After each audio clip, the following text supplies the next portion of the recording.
Hi guys, this is Akira and आज मैं आपके लिए लेके आ चुकी हूँ एक और पैरानॉर्मल स्टोरी टाइम। आप लोग बहुत ही ज़्यादा टाइम से पैरानॉर्मल स्टोरी मांग रहे थे और अगर आप मांग रहे हो तो मैं कैसे ना बताऊँ आपको। लेकिन उससे पहले ना मैं सॉरी बोलना चाहती हूँ because I feel like May month में ना मैं काफ़ी इनकन्सिस्टेंट रही हूँ with my posting and every one was telling me कि और पोस्ट करो, हो सके तो रोज़ पोस्ट करो। And I understand and even I want to post as much as I can, but sometimes नहीं हो पाता है। मुझे ऐसा लगता है मेंटल हेल्थ वाइज तो मई मेरे लिए बिल्कुल अच्छा नहीं रहा है। सो या I hope June will be kinder. Also guys, किसी ने मुझे कमेंट किया था कि दीदी आप ना 20-25 मिनट की पैरानॉर्मल स्टोरी टाइम डालना क्योंकि हमें पैरानॉर्मल स्टोरी सुनना बहुत पसंद है। And I was like that's true because मुझे भी पैरानॉर्मल स्टोरी सुनना बहुत पसंद है।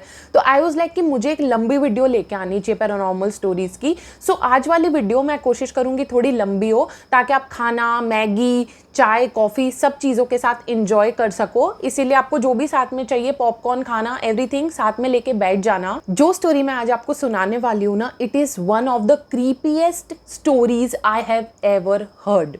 और जब मैंने वो स्टोरी पढ़ी थी ना, मैंने मेरे भाई को वो स्टोरी बताई और जब मैं उसको बता रही थी ना, मुझे गूज़बम्स आ रहे थे और मेरे भाई को भी गूज़बम्स आ रहे थे।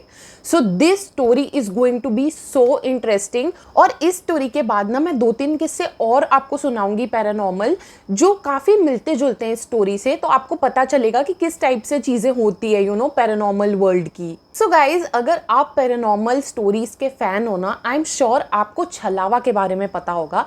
छलावा ऐसी गोस्टली एंटिटीज होती हैं जो अपना लुक बदल लेती हैं, अपना रूप बदल लेती हैं, अपनी आवाज़ बदल लेती हैं और वो प्रिटेंड करते हैं ऐसा जैसे वो आपका फैमिली, फ्रेंड या कोई क्लोज्ड वंस हो, ताकि आप उनके झांसे में आ जाओ और फिर वो जो चाहे आपके साथ कर सके, मोस्टली बैड चीज़ें। सो ये जो स्टोरीज है ना, ये छलावा में सेंटर्ड होने वाली है, मतलब ये छलावा के बारे में होने वाली है। सो गाइस, जो पहली स्टोरी मैं आपको सुनाने वाली हूँ ना, मैं उसकी बैक स्टोरी आपको देती हूँ। एक्चुअली क्या था ना, मेरे ज़िंदगी में एक टाइम ऐसा था जब मैंने मेरे सारे फ्रेंड्स से कट ऑफ कर लिया था, ठीक है। और मैं बहुत ही ज़्यादा ना बुक्स पढ़ने लगी थी, मैं स्पिरिचुअल हो गई थी, ऐसी सब चीज़ें मैं बहुत करने लगी थी। सो मेरे आसपास के लोगों के साथ ना मेरी वेवलेंथ मैच नहीं कर पा रही थी। सो आई वॉज लाइक कि मुझे ऐसे लोगों से बात करनी है जिनसे मेरी वेवलेंथ मैच हो। सो मैंने क्या करा, मैंने रेडिट अकाउंट बनाया और रेडिट पे ना मैंने बहुत सारी बुक्स की और स्पिरिचुअलिटी की कम्युनिटीज को ज्वाइन कर लिया। उनमें से एक बुक्स की कम्युनिटी में ना मुझे एक लड़की मिली जो मेरी दोस्त बन गई। हम दोनों एक दूसरे से बहुत ज़्यादा बातें करने लगे। ना उसको मेरा असली नाम पता था, ना मुझे उसका असली नाम पता था। हम दोनों ने एक दूसरे को फेक नाम दे रखे थे और हम अपनी लाइफ के सारे ड्रामा, सारे टंटे, सारी प्रॉब्लम्स जो भी होती थी ना, वो डिस्कस करते थे। सो हम बहुत अच्छे दोस्त थे, पर हम कहीं ना कहीं स्ट्रेंजर्स भी थे। तो हम एक दूसरे से ना सब चीज़ें शेयर कर पाते थे क्योंकि जजमेंट का कोई डर ही नहीं था, क्योंकि हम दोनों एक्चुअली में एक दूसरे को जानते नहीं है। सो वो मेरी काफ़ी अच्छी फ्रेंड बन गई थी। लेकिन ना थोड़े टाइम बाद मैंने ऐसा रियलाइज़ किया कि वो मेरी लाइफ में ना अपने बहुत सारे ड्रामाज लेके आ रही है और मैं ऐसी पर्सन हूँ जो ड्रामा फ्री लाइफ जीती है। तो मुझे ऐसा लगा कि वो बहुत ज़्यादा ड्रामा मेरी लाइफ में लेके आ रही है और उससे मुझे अच्छा फील नहीं हो रहा है, मेरी एनर्जी सही नहीं रह रही है। और मुझे ऐसा भी लगने लगा कि जितना मैं उसके काम आती हूँ ना, उतना वो मेरे काम नहीं आ पाती। और मैं लाइफ के स्टेज में हूँ कि मुझे जितना मिलता है ना, मैं उतना ही सामने वाले को देना पसंद करती हूँ, ना मैं कम देती हूँ ना ज़्यादा देती हूँ। सो जब मुझे ऐसा लगने लगा ना कि हमारी वेवलेंथ मैच नहीं हो रही या हमारी एनर्जी मैच नहीं हो रही, सो मैंने सोचा कि अब मैं इससे कट ऑफ कर लेती हूँ और मैंने उससे कट ऑफ कर लिया। लेकिन ये स्टोरी सुनाने का रीज़न अब मैं आपको बताती हूँ। हम दोनों ना हॉरर फैंस थे और वो मुझे हॉरर स्टोरीज भेजती थी रेडिट पे और मैं भी उसको भेजती थी। मतलब कहीं भी हम कुछ अच्छा पढ़ते थे ना, तो एक दूसरे को भेजते थे। तो ये जो पहली स्टोरी मैं आपको सुनाने वाली हूँ ना, वो मेरी उस फ्रेंड ने मुझे भेजी थी and this is gonna be really really creepy. तो जो पैरानॉर्मल इंसिडेंट्स मैं आपको सुनाने वाली हूँ ना, ये इंडिया का नहीं है, ये फॉरेन में हुआ था और 2 बहनों के साथ हुआ था। सो बेसिकली 2 लड़कियाँ थी, उसमें से एक बड़ी बहन थी और एक छोटी बहन थी, दोनों बहनें थी, राइट। सो जो बड़ी बहन थी उसका नाम हम रख लेते हैं सीता और छोटी वाली का नाम रख लेते हैं गीता। सो जो सीता गीता थी ना, बेसिकली उनके पेरेंट्स बहुत ही टॉक्सिक थे। तो बहुत छोटी सी उम्र में ना उन्होंने मूव आउट कर लिया था अपने घर से। सो वो दोनों ना साथ में रहने लगी अपने मम्मी पापा से अलग। सो ऑब्वियसली जब वो शिफ्ट हुई ना, उनका बजट उतना ज़्यादा नहीं था, तो उन्होंने थोड़ा सा ना सिटी के आउटस्कर्ट्स पे घर ले लिया था क्योंकि वो उन्हें सस्ता मिला, ठीक है। सो घर उनको काफ़ी अच्छा मिल गया था और वो दोनों खुश भी थी उस घर में। जो बड़ी सिस्टर थी ना वो क्या करती थी, वो जॉब करती थी, और जो छोटी सिस्टर थी ना वो पढ़ भी रही थी और पार्ट टाइम जॉब भी कर रही थी। सो इन लोगों की लाइफ ऐसे नॉर्मली चल रही थी, घर भी अच्छा था, कोई प्रॉब्लम नहीं थी। फिर क्या हुआ, एकदम से ना जो बड़ी सिस्टर थी ना उसने डिसाइड किया कि उसको ना अपनी आगे की पढ़ाई कंटिन्यू करनी है, अपनी डिग्री कंटिन्यू करनी है। तो वो पढ़ाई करने के लिए जाने वाली थी दूसरे स्टेट में। सो छोटी बहन जहाँ रह रही है वहाँ अकेली रहेगी और बड़ी बहन वहाँ चली जाएगी दूसरे स्टेट में, वहाँ पे वो पढ़ाई करेगी और पार्ट टाइम जॉब करेगी। ऐसे करके वो सर्वाइव कर लेगी। और क्योंकि वो यहाँ पे जॉब कर ही रही थी ऑलरेडी पहले भी, तो उसके पास अपनी कुछ सेविंग्स भी थी। और जो छोटी बहन है वो भी पार्ट टाइम जॉब करती है, तो रेंट वगैरह वो भी आराम से अपना निकाल सकती है। सो इनकी ये कंपैटिबिलिटी बन गई आराम से कि हाँ ठीक है, छोटी बहन यहाँ रहेगी, पढ़ेगी, पार्ट टाइम जॉब करेगी, और बड़ी बहन भी वहाँ पे पढ़ेगी और पार्ट टाइम जॉब करेगी। That's it. सो क्या हुआ, जो बड़ी बहन है ना वो पैकिंग वैकिंग करने लगी, और जैसे जैसे उसके जाने के दिन पास आ रहे थे ना, थोड़ा सा उन दोनों को ऐसा लग रहा था कि यार हम कैसे रहेंगे अकेले, ये वो। सो अब क्या हुआ कि अगले दिन उसकी बड़ी बहन के जाने का टाइम आ चुका था दूसरे स्टेट पढ़ने के लिए। सो इन दोनों को ऐसा लग रहा था, मतलब ये ऐसे बातें कर रहे थे कि हाँ हमारी आखिरी रात तो है, अब हम चिल करते हैं साथ में, ये वो। तो उन दोनों ने डिसाइड किया कि हम एक काम करते हैं, हम आइसक्रीम खाने जाते हैं। हमने डिनर कर लिया है। सो रात को डिनर करने के बाद वो आइसक्रीम खाने गए। सो आइसक्रीम लेने के लिए ना वो एक कन्वीनियंस स्टोर में गए जो उनके घर से थोड़ा 15-20 मिनट दूर था। सो इन्होंने सोचा कि हम वॉक भी कर लेंगे, खाना खा लिया है सो वॉक भी हो जाएगी, और कन्वीनियंस स्टोर से हम आइसक्रीम ले लेंगे। सो ये लोग कन्वीनियंस स्टोर जा रहे थे, लेकिन जो कन्वीनियंस स्टोर था ना वो थोड़ा दूर था और थोड़ा सा सुनसान भी था वो एरिया, क्योंकि देखो जो इनका घर था वो ऑलरेडी आउटस्कर्ट्स पे ही है सिटी के। उससे भी दूर अगर कन्वीनियंस स्टोर है तो वो भी ऑब्वियसली एक सुनसान एरिया में ही होगा काइंड ऑफ। सो हाँ दूर था, लेकिन इन्होंने सोचा कि ठीक है हम वॉक करके जाएंगे, आ जाएंगे, क्या ही हो जाएगा, इतना कुछ लेट नहीं हुआ था, 9-10 बजे होगी। तो इन लोगों ने क्या किया कि वॉक करके गए, कन्वीनियंस स्टोर से आइसक्रीम ले ली, और वॉक करते करते ये लोग रात को वापस आ रहे थे। सो वो दोनों जब चल के आ रहे थे ना तो वो बातें कर रहे थे कि हम कैसे रहेंगे एक दूसरे के बिना। जो सीता थी बड़ी वाली सिस्टर, वो गीता को कह रही थी कि तू रह लेगी क्या मेरे बिना, तू कैसे रह पाएगी, तुझे तो मेरी इतनी आदत है, ये वो। कहती कि अगर तेरा कोई कंपेनियन होता जो आ जाता घर पे और तेरे साथ रहता तो कितना अच्छा रहता। तो वो कहती कि तेरी कोई फ्रेंड नहीं है जो वहाँ पे आके रह सके तेरे साथ, मतलब मुझे ऐसा लग रहा है कि तेरा कोई कंपेनियन होना चाहिए जो आके तेरे साथ रहे ताकि तुझे अकेला ना लगे। सो गीता इज लाइक कि नहीं मुझे कोई ज़रूरत नहीं है किसी की, मैं मैनेज कर लूँगी, और तेरी जब भी मुझे याद आएगी मैं तुझे फेस टाइम कर लूँगी, ऐसा तो है नहीं कि फेस टाइम नहीं कर सकते। ऐसे कह के उसने सीता को बोला कि don't worry I will be all right. So guys अगले दिन सीता चली गई दूसरे स्टेट और गीता अपने काम पे चली गई। सो जब वो रात को काम से वापस आई ना तो उसने देखा कि उसकी बहन उसे कॉल कर रही है, फेस टाइम कॉल। और गीता सोच रही है कि भाई ये मुझे कभी भी मैसेज किए बिना फेस टाइम नहीं करती, मतलब वो हमेशा पहले पूछती है कि क्या तू फ्री है बात करने के लिए, तो वो फेस टाइम करती है, लेकिन आज एकदम से फेस टाइम करने लगी। बट शी वॉज लाइक कि क्या पता इसको कोई काम हो, कोई इमरजेंसी हो। सो उसने ना पिकअप किया फेस टाइम कॉल। तो जो सामने स्क्रीन आ रही थी ना सीता की, वो एकदम ही ब्लैंक स्क्रीन आ रही थी, उस पर कुछ नहीं दिख रहा था, और एक अजीब सी स्टैटिक नॉइस आ रही थी, उसे ऐसी कुछ तो अजीब सी क्रीपी सी नॉइस आ रही थी। और फिर एकदम से ना उसने फ़ोन नहीं काटा, वो कोशिश करी थी बात करने की, उसका नाम ले रही थी बार बार।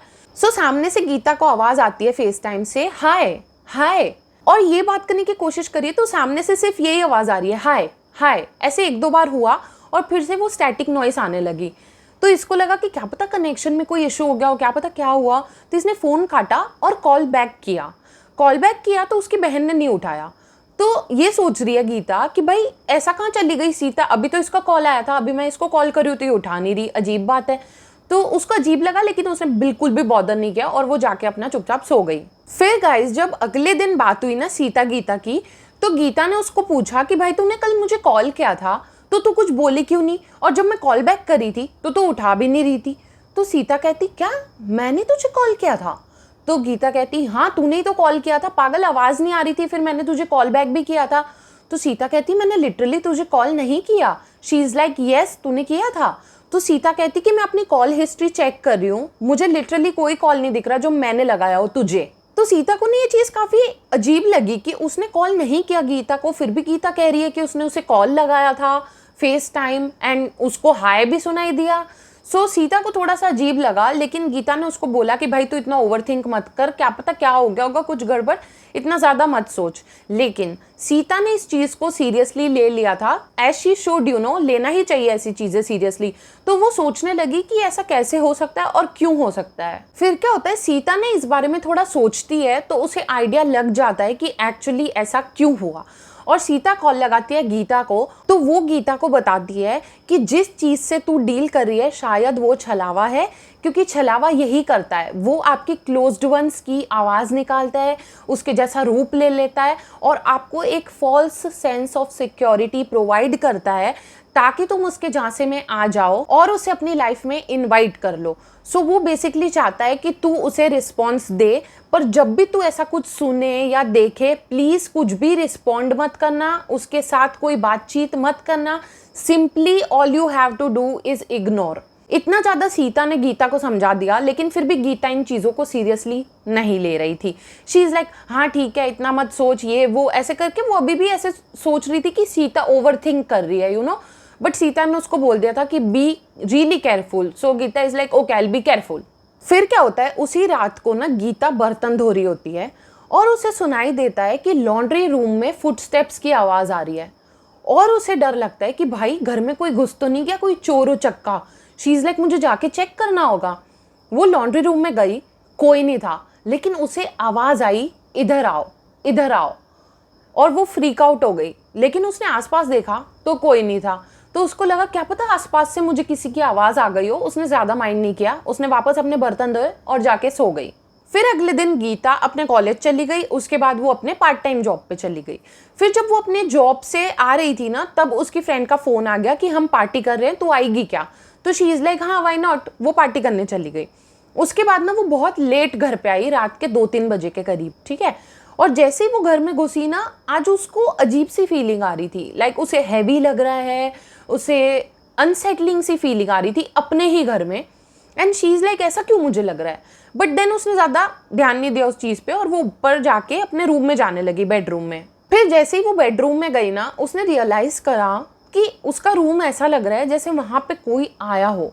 लाइक उसकी जो बेडशीट थी ना वो कम्प्लीटली बिखरी हुई थी और उसके साइड टेबल पे ना वो एक स्टैच्यू रखती थी जो हमेशा सीधा ही रखा होता था। ऑब्वियसली हम स्टैच्यू डेकोरेशन के लिए रखते तो वो सीधा ही रखा होगा ना, लेकिन उसका मुंह दीवार की तरफ हो गया था और वो क्रीप आउट हो गई भाई कि ये क्या हुआ, मतलब ऐसे कैसे हो रहा है। उसको ऐसा लगा कि पक्का मेरे घर में कोई घुस गया है, क्योंकि मुझे फुटस्टेप्स सुनाई दे रहे हैं, मुझे अजीब अजीब आवाज़ें आ रही हैं, हो सकता है कोई मेरे घर में घुस गया हो, रह रहा हो, आई डोंट नो। सो वो क्रीप आउट हो गई और उसने सीधा पुलिस को कॉल किया कि मेरे घर में कोई घुस गया है।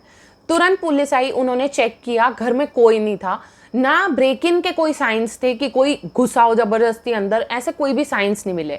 सो पुलिस इज लाइक कि हमें तो कोई सबूत नहीं मिला, हमको नहीं लगता घर में कोई है या कोई घुसा है। अगर आपको ऐसा फिर भी लगे कभी भी कि मेरे घर में कुछ है या कोई है, तो आप हमें कॉल कर देना, will be there for you, लेकिन अभी तो डरने वाली कोई बात नहीं है। शी इज लाइक चलो अच्छा है, मेरे घर में कोई घुसा तो नहीं था। फिर क्या हुआ, जैसे ही पुलिस गई ना, वो बेचारी सोने का ट्राई करने लगी और वो सो भी गई एक्चुअली। अचानक से उसको थोड़ी देर बाद अपनी बेडरूम की खिड़की के बाहर से आवाज़ आती है, मुझे अंदर आने दे, मुझे अंदर आने दे। फिर से सो हो क्या रहा था कि पहले उसे हाय सुनाई दिया, फिर उसे सुनाई दिया इधर आओ, अब उसे सुनाई दे रहा है कि मुझे अंदर आने दो। और ये तीनों टाइम जो आवाज़ उसको आई थी ना, वो अपनी बहन की आई थी, लेकिन जब भी वो जाके देखती थी उसको कोई नहीं दिखता था।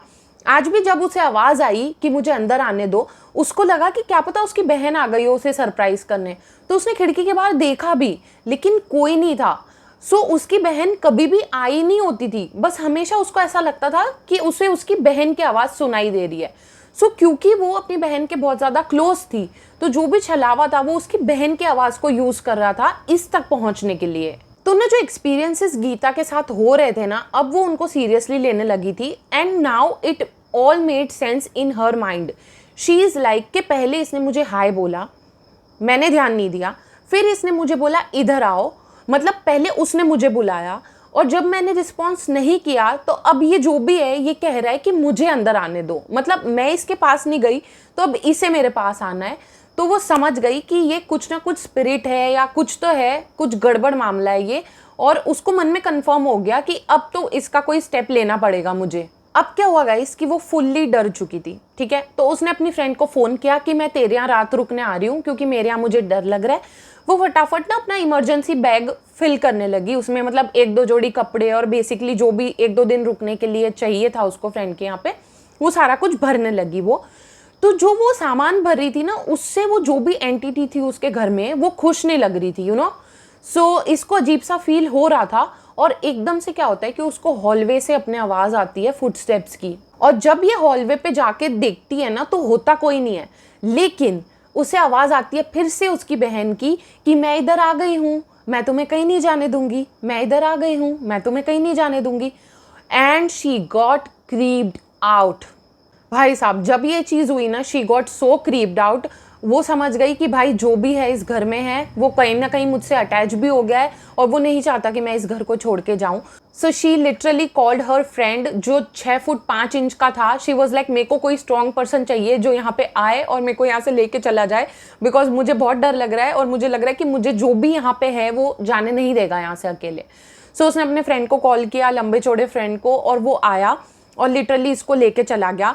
एंड शी इज़ लाइक मैं इस घर में वापस कभी नहीं आऊँगी, मेरा जो भी सामान है ना मैं मूवर्स और पैकर्स को बोल दूंगी कि वो सारा कुछ करके मेरे नए घर पे भिजवा दे, और बोले जब तक मुझे नया घर नहीं मिलता है तब तक मैं मेरी फ्रेंड के साथ ही रहूँगी, मुझे इस घर में आना ही नहीं है वापस। उसके थोड़े टाइम बाद ना गीता शिफ्ट हो गई दूसरे घर में क्योंकि उसे दूसरा अच्छा घर मिल गया था, और उसके बाद से उसके साथ ऐसे कोई भी इंसिडेंट्स नहीं हुए। सो मुझे ऐसा लगता है कि जो उनका घर था ना वो हॉन्टेड नहीं था, क्योंकि घर पहले तो एकदम ठीक था, वहाँ पे कोई किस्से नहीं हुए, कोई प्रॉब्लम नहीं हुई, कुछ नहीं था।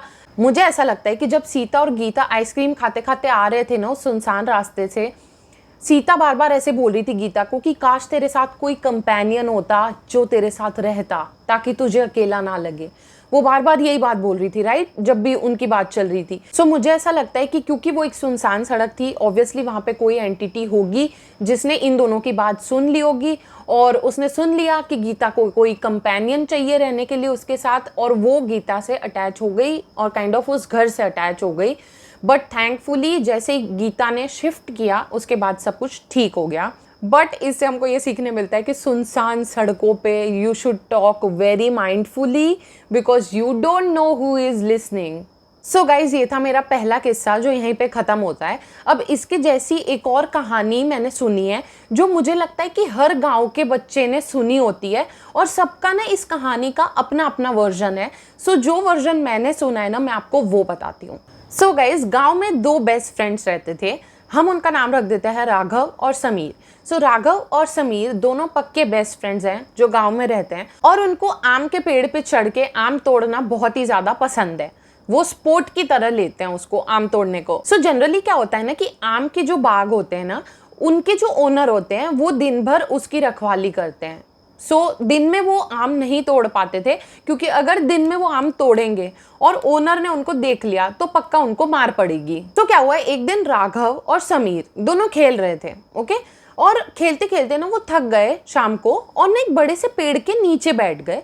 और पेड़ के नीचे बैठे बैठे उन्होंने डिसाइड किया कि क्यों ना कल सुबह 4 बजे हम उठें और आम तोड़ने जाएं, क्योंकि उस टाइम पे मालिक भी नहीं होगा वहाँ पे और हम चुपचाप अंधेरे में आम तोड़ के आ जाएंगे। तो उनका प्लान ऐसा था कि समीर के घर पे राघव आएगा 4 बजे, उसको उठाएगा और फिर वहाँ से वो दोनों साथ में जाएंगे आम तोड़ने।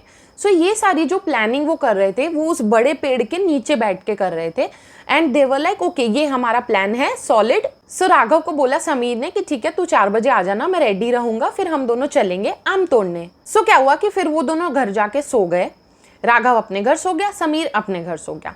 अब समीर जो था ना वो अपने घर के बाहर खाट लगा के सोता था खुले में।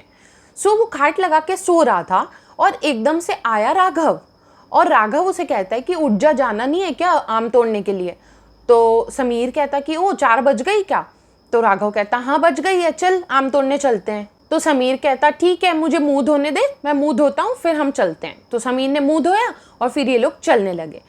पर समीर नोटिस कर रहा है कि राघव ना आगे आगे चले जा रहा है तेज तेज, और कुछ बोल नहीं रहा। अब वो मतलब बस चलता जा रहा है चलता जा रहा है। ये कुछ पूछ रहा है तो ये उसको जवाब भी नहीं दे रहा।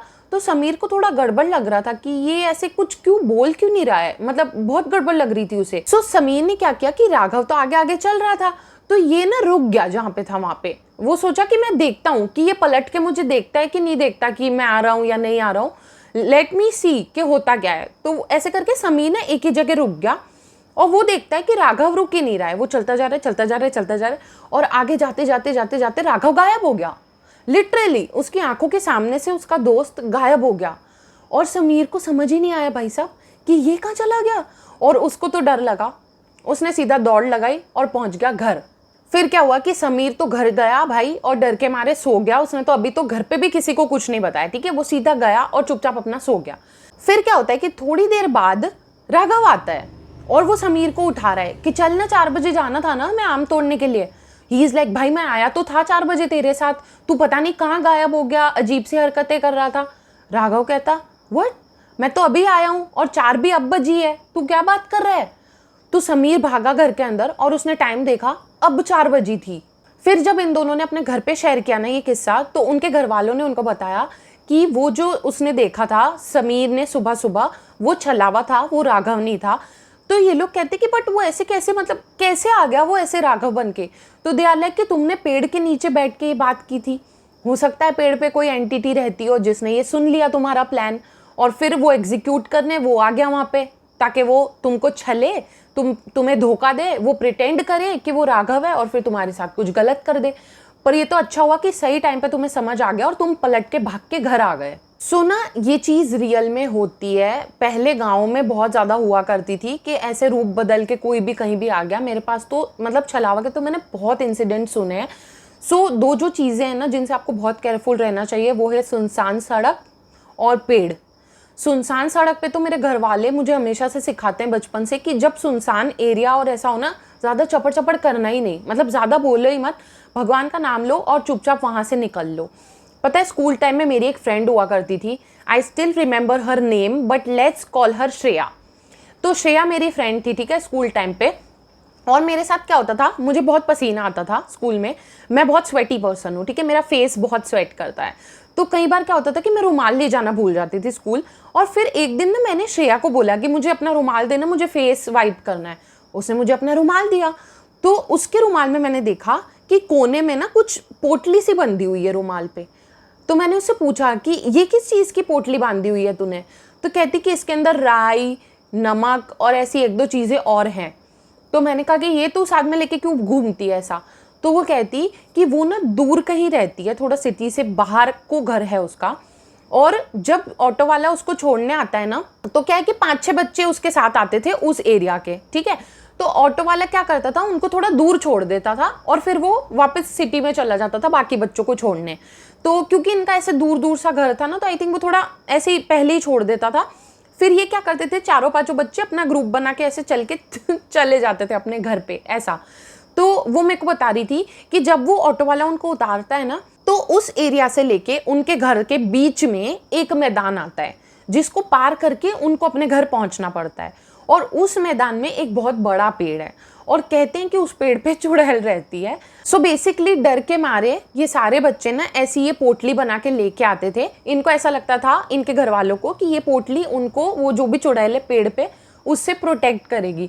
सो मेरी वो फ्रेंड लिटरली हमेशा उसके रुमाल पे वो पोटली बंधी होती थी, ठीक है। अब एक दिन क्या हुआ, मैंने ऐसे ही उससे श्रेया से पोंछने के लिए मुंह ना वो रुमाल लिया और मैंने मेरी जेब में रख दिया और मैं घर आ गई। और फिर उस दिन सैटरडे था, अगले दिन संडे था। तो संडे को मेरे ना कपड़े धोने के लिए मम्मी ने, तो मम्मी ने देखा कि जेब में से रुमाल निकला और रुमाल में कोई पोटली बंधी हुई है। और मम्मी ने पोटली भी खोल ली और देख भी लिया कि उसमें राय, नमक, ये सब चीज़ें हैं। एंड शी इज़ लाइक, ये क्या लेके आ गई है तू, क्या हो गया, ये ऐसे वैसे करके मुझे डराने लगी। बट मैंने कहा नहीं, वो मेरी फ्रेंड का है। बट मैं उनको बता नहीं पाई कि ऐसा चुड़ैल वुड़ैल का सीन है, वरना वो ज़्यादा डर जाती और मुझे भी ज़्यादा डरा देती।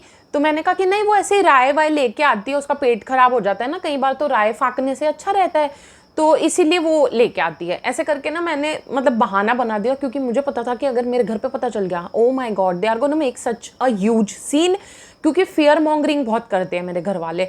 तो तब मैं बच गई ऐसे झूठ बोल के। But it was really creepy. मेरी फ्रेंड ने जैसा मुझे बताया कि ऐसा पेड़ है और उस पर चुड़ैल रहती है और उससे बचने के लिए ये लोग ऐसे पोटली लेके आते हैं और वो पोटली लेके जाके पार करते हैं और फिर अपने घर पहुंचते हैं। I was like, O my God, this is so creepy. I am so glad कि मैं एक नॉर्मल जगह पे रहती हूँ। पर पता है जो जहाँ पे अभी मेरा घर है ना, वो एरिया भी काफ़ी हॉन्टेड था पहले। तो हाँ, मतलब पहले था, कुछ सालों पहले, काफ़ी सालों पहले एक्चुअली, मेरे बहुत ज़्यादा बचपन में। तो उसके भी बहुत ज़्यादा किस्से हैं मेरे यहाँ के एरिया के, तो मैं आपको सुनाऊंगी, ऑब्वियसली सुनाऊंगी। सो या आई थिंक आज के किस्से हम यहीं पे ख़त्म कर देते हैं, क्योंकि वीडियो काफ़ी लंबी हो गई है ऑलरेडी, और ज़्यादा लंबी वीडियो मुझे एडिट करने में बहुत सर दुखता है। आई डोंट नो मैं इतनी देर तक खुद को कैसे देखूँ, मेरे से नहीं होता, मुझे नॉशियस लगने लगता है। ऑल्सो अपलोडिंग में भी प्रॉब्लम आती है उससे। सो या आज की कहानी हम यही ख़त्म करते हैं बच्चों। और आज हम क्या सीखे? हम ये सीखे कि पेड़ों के नीचे नहीं जाना रात को, और सुनसान एरिया में ज़्यादा चपड़ चपड़ नहीं करनी है, क्योंकि आपको नहीं पता कि वहाँ पे कौन सी एंटिटी है, वो क्या सुन रही है और वो क्या कर देगी आपके साथ। So just be careful. I really love you. I hope आपने ये वीडियो एंजॉय की होगी, एंड की हो तो प्लीज़ सब्सक्राइब करो, प्लीज़ लाइक करो। क्या प्रॉब्लम है, क्या प्रॉब्लम है, कर दो। और कमेंट करके मुझे बताना आपको क्या अच्छा लगा। And yeah I will meet you in my next one. I love you. Bye bye.